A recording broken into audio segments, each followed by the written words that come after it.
Okay, I'm going to say it since you were thinking it, but I'm going to say it. Self concept work is not enough.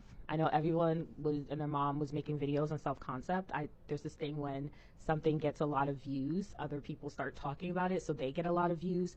But it's a disservice to the people that actually want to hit their goals this year, because self concept is important and it works, but it's not enough. It's just the tip of the iceberg. I talked in the other videos about subconscious and somatic alignment. Now let's get into identity activation and alignment. And this is what you do for week 3 using the shift method of success. Let's get into it. You have to go deeper than self concept work. And with the sheets, it's almost like a guided journal, but a process through the layers of you, because there's more to you than just, oh, I want to be my future self.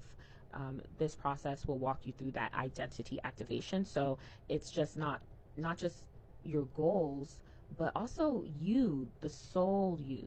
It pushes past gender, it pushes past race, it pushes past creed, and really takes you to the center of who you are. And so once you complete the identity activation, then you'll start the identity shifting process, and then you'll be guided to lock it in with self hypnosis.